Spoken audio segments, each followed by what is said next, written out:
নমস্কার বন্ধুরা, চলে এসেছি তোমাদের সামনে নতুন একটা ভিডিও নিয়ে। আমি এয়ারটেল লাইভে বলছি। আশা করছি তোমাদের ভিডিওটি ভালো লাগবে। তাহলে চলো আজকের ভিডিওটি শুরু করা যাক। আজকের ভিডিওটি শুরু হয়েছে ঠিক রান্নাঘর থেকে। তোমরা প্রথমে দেখতেই পারলে একদিকে ভাত বসিয়ে দিয়েছি আর একদিকে মুসুরিটাও সেদ্ধ হয়ে গেছে।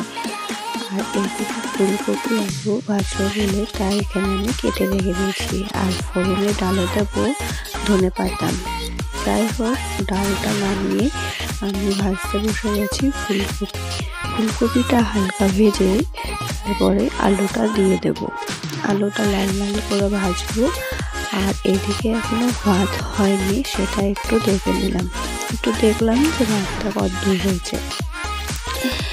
ভাতটা আর একটু হবেই, তার আগে ভাবলাম আলুটা দিয়ে তারপরে কড়াইয়ে চাপা দিয়ে দিই, ততক্ষণে ভাতটা আমি উপর দিয়ে দেবো।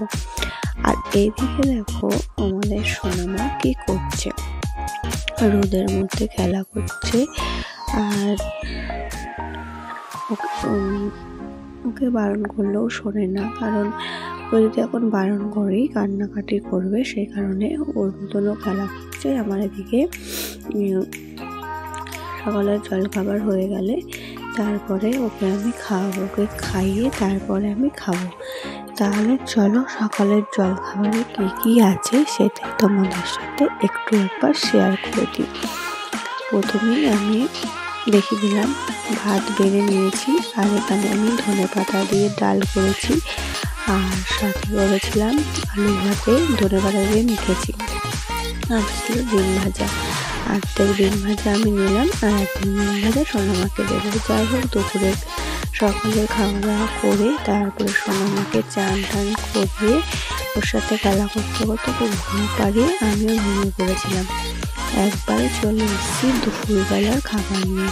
এখানে দুপুরবেলায় মা রান্না করেছিল কাতলা মাছের পোস্ত, আর সকালে ডাল ছিল, আর এখানে ছিল চুনো মাছের চচ্চড়ি। যাই হোক, খাওয়া দাওয়া করে তারপরে সকাল সকাল চলে এসেছি বাড়ি। দেখতেই পাচ্ছ পেছনের ব্যাকগ্রাউন্ড দেখে। আর এসে দেখছি আমি 2-3 দিন বাড়ি ছিলাম না, ঘরের এই হাল।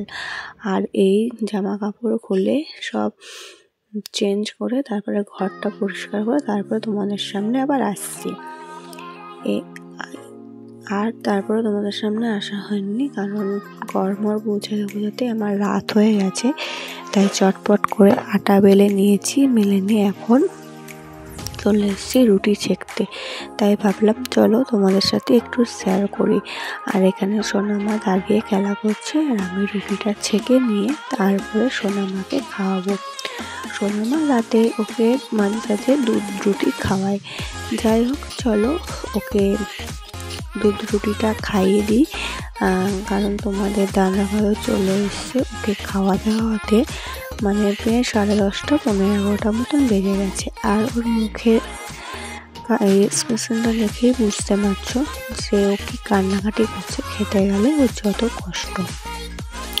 যাই হোক, ওকে বুঝিয়ে বুঝিয়ে খাইয়ে তারপরে চলে যাব আমরা খেতে, মানে সবাইকে খাবার টাবার বেড়ে তারপরে আমি খেতে বসেছি। আর এখানে দেখো সোনামাও বসে পড়েছে। আর তোমাদের দাদাভাই কাছ থেকে আসার সময় একটু তরকা নিয়ে এসেছিলো, সেটাই আমি তোমাদের দাদাভাইকে দিয়ে নিচ্ছি, তারপরে আমি নিয়ে নেব। আর যাই হোক, খাওয়া দাওয়া করে এরপর চলে যাব বিছানায়, মানে সোনামাকে ঘুম পাড়াবো। আর যেহেতু শীত পড়ে গেছে মশারি টাঙিয়ে নিয়েছি। আজকের ভিডিওটি এই পর্যন্তই। ভালো লাগলে একটা করে লাইক কমেন্ট করে দেবে। আসছি আবার নতুন করে।